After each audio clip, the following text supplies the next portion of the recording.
Hi, this is Paul. I haven't made a lot of videos lately. I've been just busy with pastoral care stuff. And when that stuff happens, it just takes time. And videos usually come at the end of the day.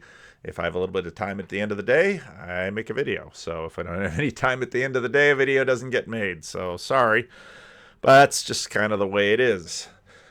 A couple of things to talk about. I have decided that I am going to go to ARC in February. So I am going to try to figure out how to make the best use of that time.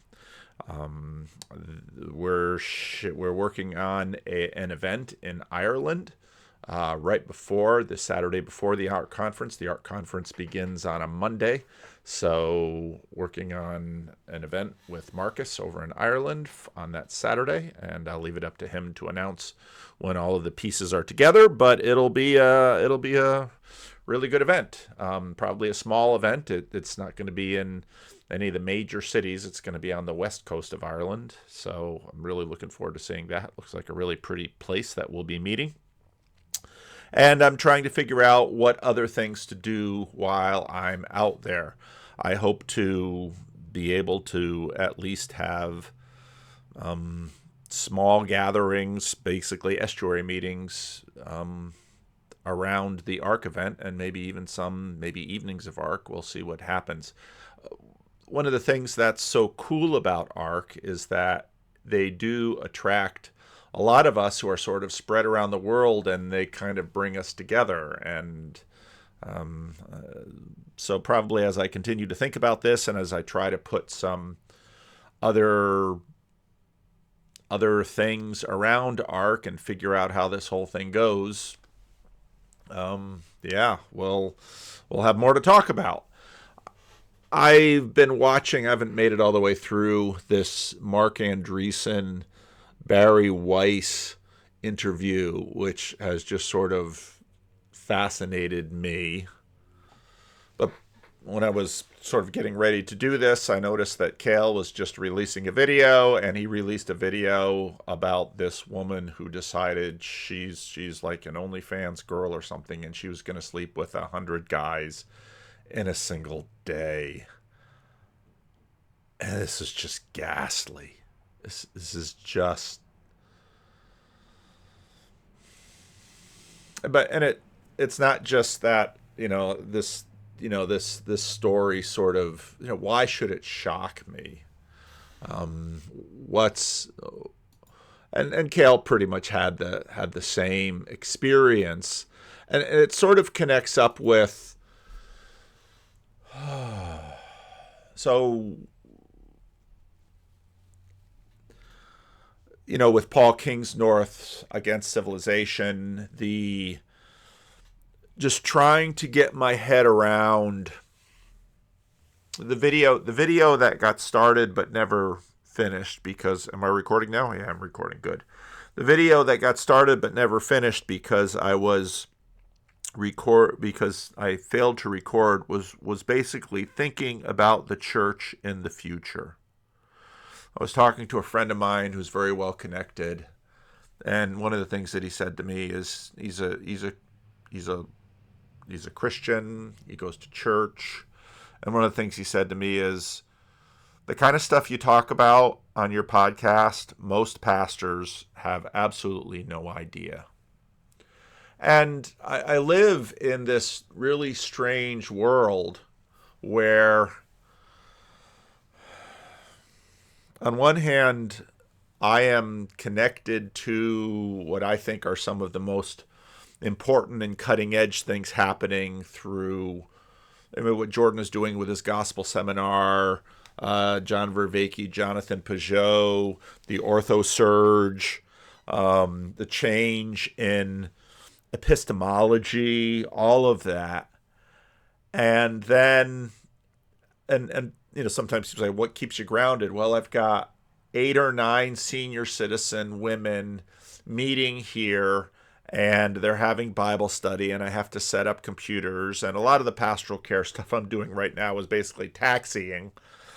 Such and such a person needs a ride to the doctor. Then they need a ride to a doctor another day. And then this person needs a ride to a doctor. And these particular people don't either have money or cell phones and again, part of what's so amazing is that if you look on the world of the internet, you have this imagination that there's just a certain world that's going on, and it's so technological and it's so interconnected. And so this one woman in the UK, who on earth gave this woman the idea that this would be a good thing?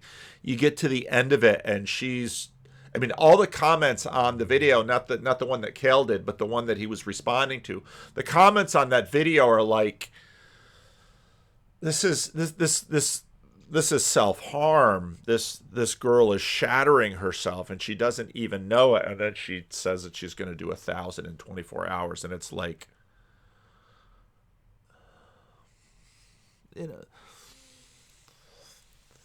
at one point in the documentary, the guy's like, I'm in this posh part of London, and behind this wall, he didn't say it, but this unspeakable thing is happening. And the truth is, behind many walls, unspeakable things are happening.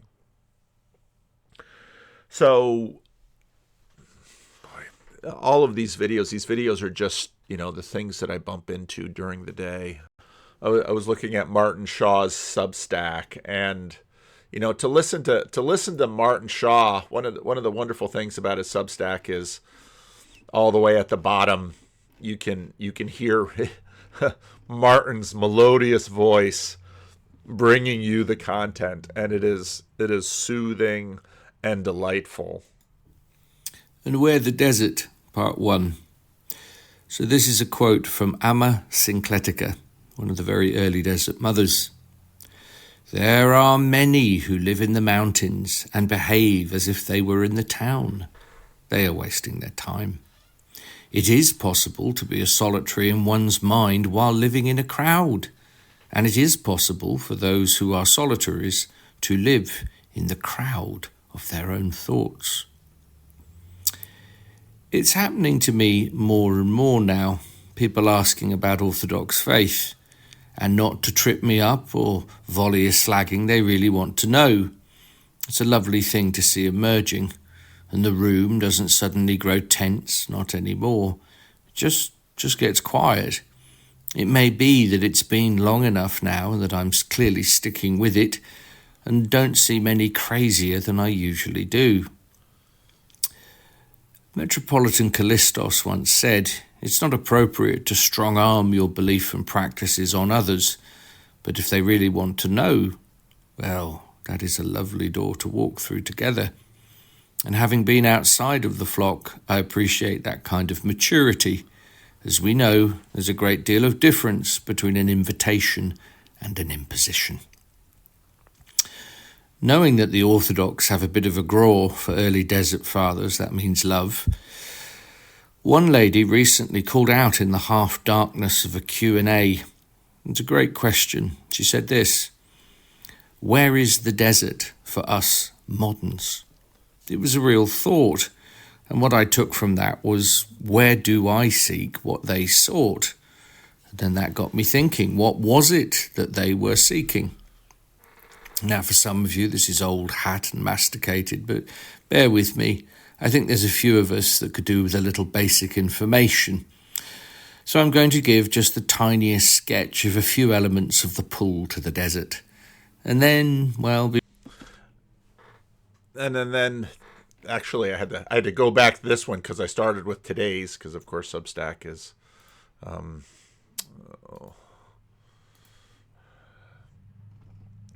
And today's the first one just got me right away. Just the question right off the bat. The great rite of renewal. And someone said to me, Jesus' greatest temptation may have been to not come back from the desert. And it chimed with the thought that was in my head years and years ago, that the wild is not the problem, it is the return. The edges. And that, really sinks into me listening to this Andreessen I mean, if there's two people who are going to be sort of on the opposite sides of things, you'd have to think that it's Paul Kingsnorth and Mark Andreessen. And we'll put Martin Shaw with Mark Kingsnorth. And I loved the way he started that second one, which Jesus goes into the desert. And Jesus is always, especially in the Gospel of Mark, going into solitary places. They treated the temptations that I haven't yet done any more treatments of the Jordan Peterson Gospel seminar. The third one is out, and they're fascinating, and there's so many little instances in them. And of course, because they're not out, I assume at some time months from now they will all show up on YouTube, and then they'll be taken down again. That's what happened with the Exodus seminar. And hey, fair enough. I understand Daily Wire has to, get money on their return. I understand it. The third one opens up with a lovely little section where Jordan and Douglas Headley and James Orr give a little bit of background to that whole Cambridge disinvite thing that had happened a number of years ago. And what's lovely about it is that basically everyone can see that despite the fact that at the time it was a really unhospitable thing to do to disinvite Jordan Peterson, the disinvitation has actually borne good fruit. And this, of course, is a big part of Jordan's dogma about truth-telling, which is tell the truth, take your lumps now, and in the long run, you'll be better off. Now, I know a lot of people sort of batter Jordan about in terms of believing in God and lack of submission to a particular church, but that's a tremendous article of faith. It really is. So they talk about the wilderness, and the wilderness occupies a fair amount of the second episode where they go into that. And then of course Martin Shaw makes that comment about the wilderness, and I saw it, it grabbed me. Jesus' greatest temptation may have been to not come back from the desert. It chimed with a thought that was in my head years and years ago. The wild's not the problem, it's the return. Now, Mark Andreessen is an interesting guy, and he walks through a bit of his political evolution, and he walks through why the Biden administration was such a disaster in his eyes. And what was so interesting about that part of the conversation was it was nothing about anything that I knew. It was all of these other things that I had no idea about. It's like, wow, yeah, I can see that. Wow. And in some ways, Mark Andreessen and Elon Musk and others were, they're trying to protect their industry, but not just their industry, their vision of what the world's hope is. Mary Harrington followed up her Substack on what I thought was a nice general introduction to the what shall we call it? The epistemic revolution that is currently underway, with one, yes, the woke right is real. And I've sort of been seeing out of the corner of my eye this whole woke right meme with James Lindsay and Sargon of Akkad. And I, again, how I am, I usually just push a bunch of that political stuff away. It's like, well, truth be told, with a lot of things with politics, the best thing to do is ignore it at first. And then if it's still around a few weeks from now, maybe take a look at it. And if it's still around a year from now, you better take a look at it. But politics can be so of the now. And she went into this, and it was interesting. And she kind of talks about this. As once we see in the light, what gets decried as woke does indeed appear as an epistemological wrong turn, but not as the Enlightenment values guys usually imply, because wokeness rejects objectivity and and empiricism. Rather, it's a wrong term because it offers an account of why objectivity and empiricism should be rejected or at least complicated, and that is directionally correct, but fails to escape materialism. And so then she sort of, then once she sort of understood that, I said, oh, okay, so basically what we see happening is, as sort of we began to see in, let's say, the beginnings of the rift in the anti-democratic coalition, where Donald Trump comes out as pragmatic on abortion. And so then you begin to say, okay, well, what's happening? Well, for the Lindsay-ists, the perspective encapsulated by wokeness are bad because they're not objective. This is basically modernity, and therefore, by definition, false. And this is where you see this sometimes interesting alignment between the modernist Christians, even conservative modernist Christians, and the likes of someone like James Lindsay. But the idea that something has to be empirically measurable, countable, definable, etc., objective to be true, and this is rather woke thing to say, a culturally and historically specific belief that places moderns are at odds and pretty much all known human culture up to our era. Last week I discussed the very different relations assumed in the more pre-literate, pre-modern world when patterns and truth is encapsulated in the lexicon of signs that pervaded the world. In this context, too, I looked at the way internet reading retrieves pattern recognition as a mode of cognition. And again, listening to the beginning of Gospel Seminar 3, listening to Jonathan Peugeot talk about these patterns. Now, one of the helpful things to remember is, okay, pattern. Why do we like patterns? Part of why we like patterns is our deep longing to be able to anticipate, and if anticipate, gain control or at least adjust for an unknown future that is coming at us. That is the whole point behind laws of physics, behind someone actually in the comment section quite nicely, I thought, made a correlation between God's law and God number one, which I thought was super crafty in a way. And I'll have to think about that, because remember, my number one and my number two are like these little buckets on my workbench, and I just watch things, and sometimes I'll throw them in one bucket and that doesn't quite fit, so I'll throw it in the other bucket and try to figure it out. So I thought that was a really interesting observation. This is why comment section is so fun when, as you people so often do who leave thoughtful, tasty comments, you give me new things to think about. But anyway, what Mary Harrington is showing is that this whole the anti-woke uprising is probably going to have some fissures in it that get larger as they get more successful. And that's basically the way everything works all the time. You have opposition to something, you have this coalition built because of opposition, but the more that coalition wins, the more they fracture, and then the whole thing just continues to move. It's why Donald Trump is, in some strange ways, deeply tied to, let's say, the Clintons, which seems deeply strange and ironic, but yeah.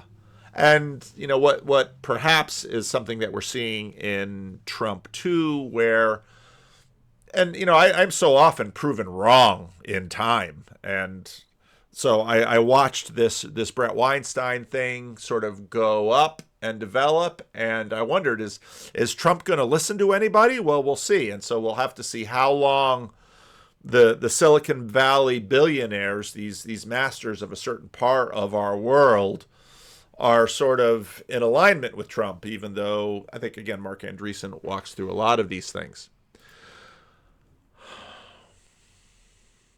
And part of what's happening is things are just changing so darn fast. But it's helpful to sort of imagine the way change happens, because it's like this wedge that's going through. and which creates, like I talked about earlier, the strange way that I live, where in one part of my life, I'm a mid 20th century minister who's giving people rides and doing the kinds of things I watched my father do. And in another part of my life, here I am talking to the internet, hooked up with people who are watching the universe, watching our world just change at lightning speed.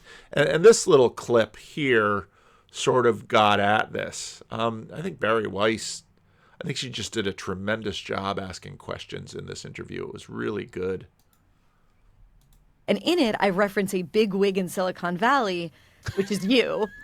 And I don't know if you remember this, but I basically say to you, how is it possible to build something new that isn't vulnerable to being purged or compromised or otherwise demolished by the forces of Facebook and Twitter and Apple and Google and Amazon?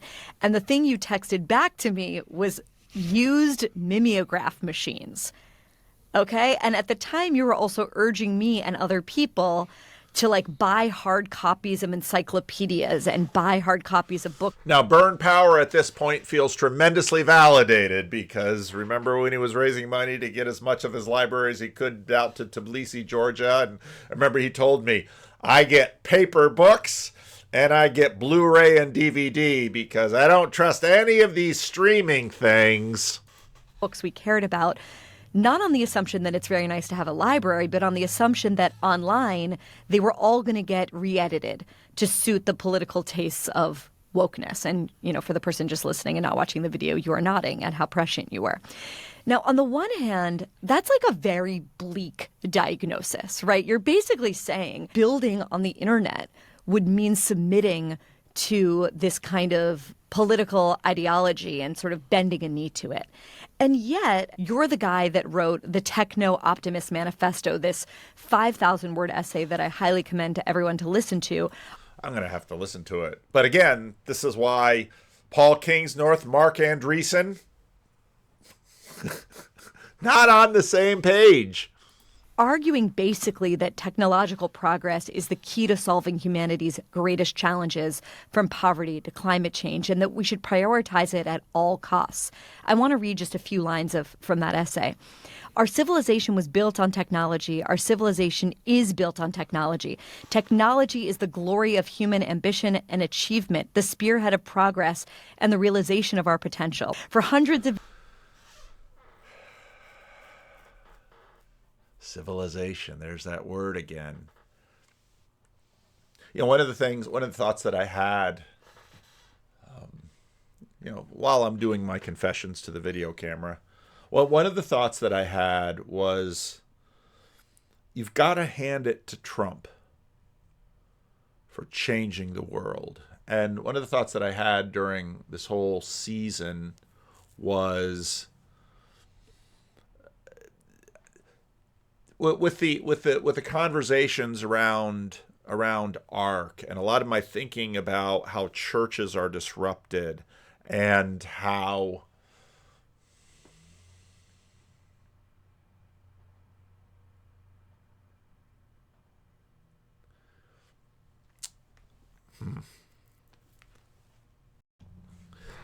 Gavin Ortland did a video. Yeah, just really chuckled when I saw this video. He did video about, warning, orthodoxy, warning, mind control, warning, orthodoxy. And it was a solid video. Why is this happening? People, and it was very clear. People want tradition, or people want stability.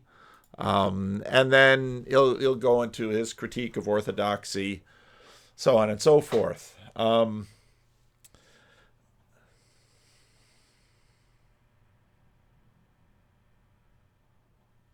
guess a lot of Phlebas just sent me a thing today. He said, maybe besides the Orthodox, the only church growing in America is the PCA, that's the Presbyterian Church of America, which is a split off from sort of the Young, Restless, and Reformed split off from the PCUSA, the main line. And the PCA has been a very interesting denomination to follow in the last couple of decades. It's grown quite quickly. It used to be quite small, but it's grown quite a bit.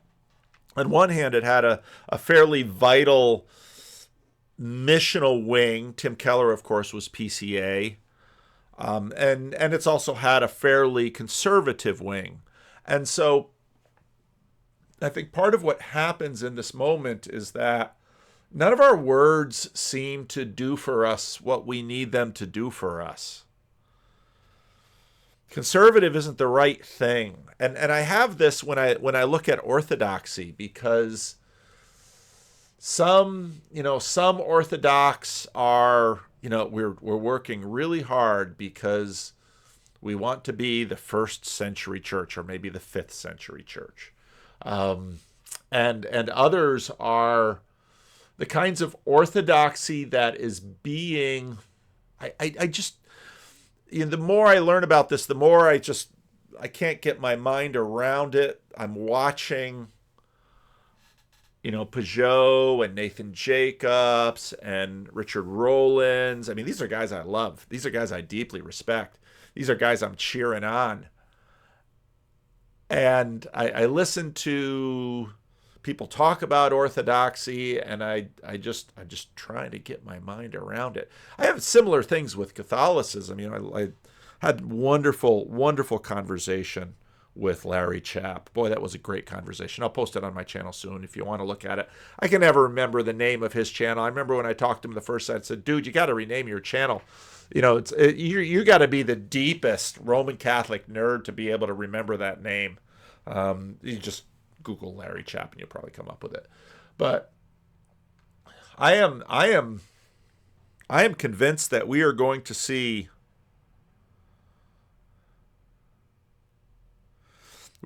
changes like we can't imagine. Well, let me back that up. I think how we are thinking about religion is changing in ways we are not aware of, and that will have downstream impacts in churches in decades to come. You cannot change your world this much and not have if you assume that what really is religion is people's basic operating system for the world, how they understand their ideals, how they strive for their ideals, how they can stand themselves. So when you look at this woman who has decided that she's going to have sex with 100 and maybe, you have nanny government, and yet this happens. It's like, wow.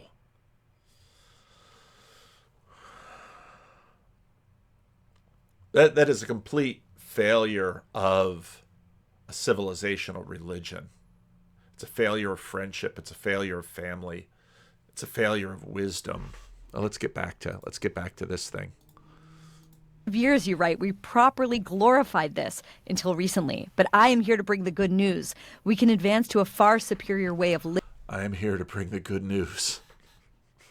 Living and of being. We have the tools, the systems, the ideas. We have the will. It is time, once again, to raise the technology flag. It is time to be techno-optimists.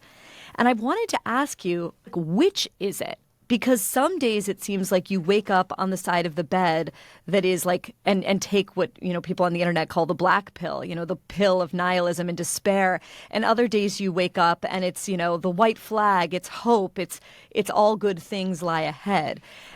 And this is where I think through this interview, Barry Weiss really showed her quality, that these are the kinds of contradictions that are within all of us right now, and they're within our traditions, and they're within our churches, and they're within our culture, and they're within our society.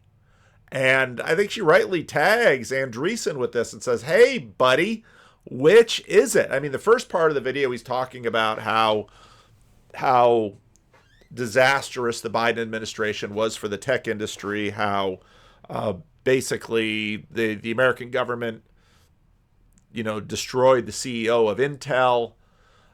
And But hey, Andreessen is like, let's go full steam ahead. It's been interesting watching, for example, Grim Grizz and his relationship with Elon Musk. Grim Grizz's relationship with Elon Musk. And it's just a funny thing to say. Because wouldn't I? Because when I first mentioned that I got the invite to the Ark, and Grizz is like, take me as your plus one. They don't offer plus ones, Grizz. So. But, I can imagine maybe this should be an object of devoted prayer for me.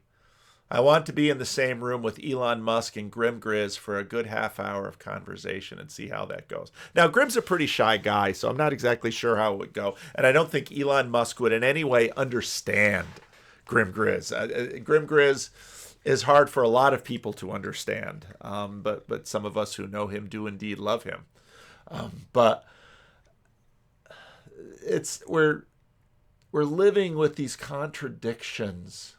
And so you find I remember after Trump was elected the first time and someone asked, is this the kind of conservative you want? Because Donald Trump is designed to kill a certain machine, but he does so by embodying some of that machine. There's so much Matrix-like language and thought trains in this. Okay, back to this. And I'm sure in your mind, these things are not an obvious contradiction, but maybe somehow fit together. So I'd love if you can explain how they do fit together. And also if you can kind of lay out maybe a vision for us, the vision of where we need the mimeograph machine to get reliable information, and maybe the vision where we have an open and free internet. It seems like you're feeling more these days. Yeah, so look, I think I've just been through the same thing you've been through, and a lot of people have been through who are listening, which is, it felt like everything just got increasingly repressive from like 2013 through to maybe 2022. And then, it feels like in the last 2 years, a counter movement has been building, culminating in, among other things, this election. It does feel like a new spirit is alive in the land, at least right now. Oh, he used the word. And this is, again, one of the videos that I've just been aching to make. I've been aching to make it, and I haven't been able to. Because I'm watching all of these changes, and it's like we're at a moment now where you can, of course, Jesus says you can't see spirit but you can see the leaves on the trees blow. And I'm watching leaves on trees blow, and I'm more and more thinking about, maybe I'll have to put this in, I'm more and more thinking about how humanity is, we are the pieces on the pawn for these principalities and powers moving us around. And again, it's embedded in our language. We say it. We had good news. I mean, just look at the language that he's using. You can't avoid it. Which I hope has been building, culminating in, among other things, this election.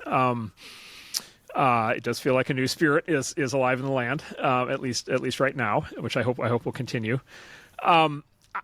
Maybe the way to describe it the best is, look, my day job is a venture capitalist, tech entrepreneur. The thing you do when you're an entrepreneur or VC is you're trying to find these, like I call them like sparks from the future. Like you're trying to find these little sort of indicators, these little flashes of like.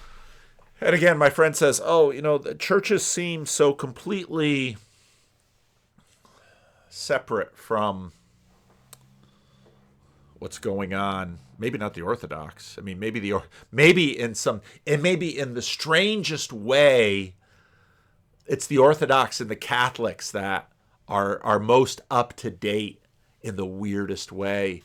But when he talks like this, I think about church planting again, because when you're planting a church, this is what you do. You need to talk to people. You need to listen to people, and you need to find the vital people, because it's those vital people that are going to come in and build this new thing, which is a new church. like, okay, there's a thing that's not like a big thing yet, but like it's interesting. And if it happens another 1,000 times, or if 1,000 people pick it up, and then another 1,000 people after that, and then 1,000,000 people, and then 1,000,000,000 people, it might become a big thing. And that's what the internet. And it might be cancer. That felt like in 1992, and that's what social media felt like in like 2007, and that's what AI in the tech industry felt like 2 years ago. In other words, if you've got your fingers on the right pulses, if you've got your nose in the right places, you can smell the whoosh before it comes. And of course, if you're a venture capitalist, this is exactly what you want to do. You want to have as big a piece of the pie. I watched this little mini series on the birth of Uber, and it was fascinating.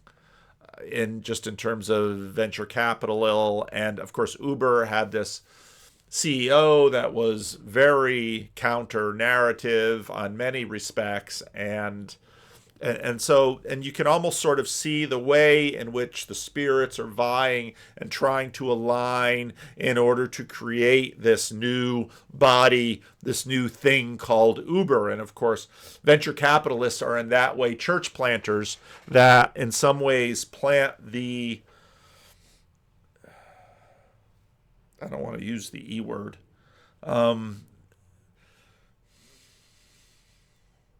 our model of spirit is, the E word is egregore. But these companies that we're birthing, I mean, I think of Daniel 7 and the great sea and the beasts that come out of the sea. And so, but yet here I am talking to a Sony camera with a Sigma lens and this is all old technology now. This is like technology from 5 years ago, but it works just fine. It's my mimeograph machine. And this PC that I built for myself, and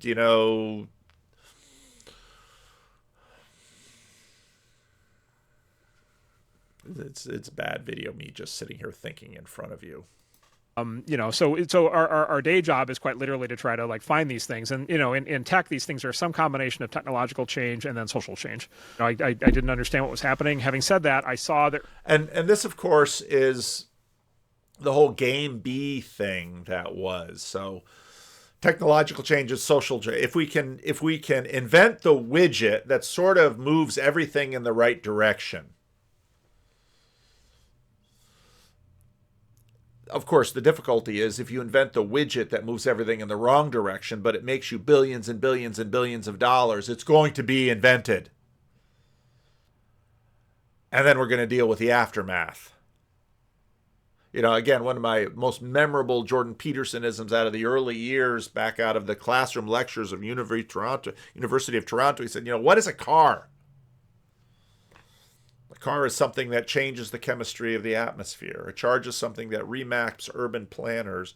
A car is something that changes church life completely. A car is something that, and just in our estuary on Sunday, we had someone who, I think he was born in Germany, and the thing he put on the table was, American social planning, because of the car.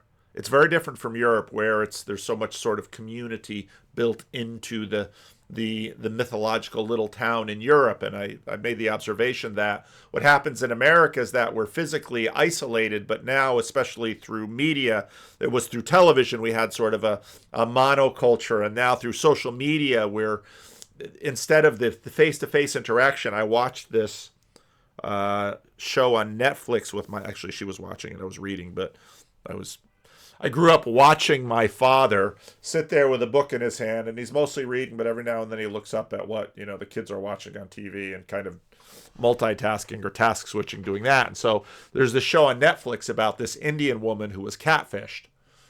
And spoiler alert, I won't tell you who catfished her because it's a big shocker when you get to the end of it. But, she's having this relation. She thinks she's having this relationship with this guy, and this whole community of people, all via Facebook Messenger and profiles and Instagram and everything. And she's living in this entire world virtually on this platform. And then finally, when she she gets sick to death of it and hires a PI to find out exactly where supposedly the guy she was going to marry lives. She goes to his house, and he's like, "Who are you?" I mean, it's just like it was just a morality tale of just how deep and dark virtuality can go. Early sparks of woke and all this other stuff. And, in tech, these things are some combination of technological change and then social change. I didn't understand what was happening. Having said that, I saw the early sparks of woke and all this other stuff early on from 2013, 2014 for sure, before a lot of other people did. And then, look, I felt and saw, a sort of growing, the counter-elite phenomenon that you're talking about. And look, part of it's just exposure to kids. Look, the day job is meeting with lots of really sharp 22-year-olds. And I'll just give you a specific thing. Starting in around 2021, 2022, I started meeting a completely different kind of college graduate, where, I forget what they're called, if are these the Zoomers or the Alphas, but 22-year-olds, so they... 22-year-old graduating in 2022, by definition, born in 2000. And so they were in high school and college, and they got like the full blast of woke. Just like every possible for 12 years straight, 16 years straight, if you're, a white male or an Asian or, if you're like, you're just like the worst possible, person you can imagine. The entire education system got weaponized against you. And so I started to see this new generation of kids coming out, and they're just like not having it anymore. I'll give you an example. I have a friend who has a teenage son who's 15 going on 16. His father is Jewish and his wife is Japanese. And so he is just screwed. He's an incredibly thoughtful kid. By the way, he's like math Olympiad. He's like a super genius, incredibly bright kid, wonderful kid. And it just every day at school is just like constant, you're an evil person. And his reaction to that is he is now to the right of Attila the Hun. He has read every piece of like dissident right-wing literature you can imagine. Like he's ready to go. And he's just not having it. He's like that. He's leaving that world behind. He's going to build his own world. He's going to build something amazing. And there are a lot of kids like him. And so I started meeting kids like that kind of in this period. And you could kind of feel just people getting exhausted. And look, these social revolutions, they curdle, right? They curdle at, communism curdled at the end, and the sexual revolution curdled at the end. They reach a point where they go from being the renegade, exciting, thing to being just like incredibly depressing and, corrupt. And so anyway, that of course made me think again of this just incredibly sad story. And it sort of brings back to does he have a little thing that I could show here? No, it's just him. Goes back to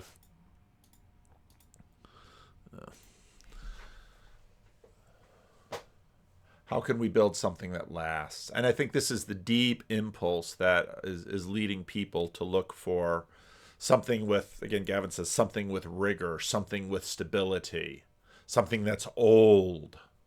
I want to find something that's old because people have an instinctive sense that if it's old, it's the Lindsay effect, Nassim Taleb, that it has endured. And if it has endured, maybe I can have shelter from the wind in this place.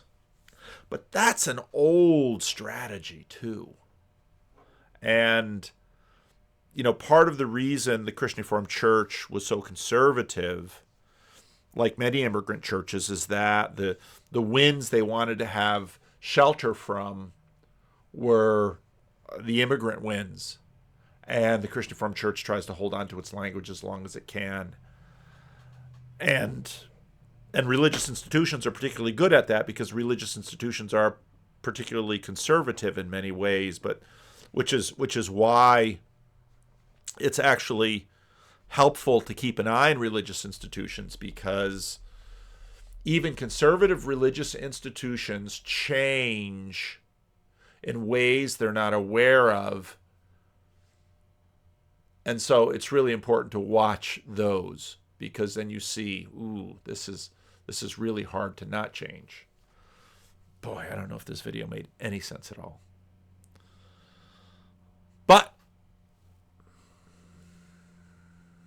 you pay, the more it's worth. So leave a comment if this made any sense at all.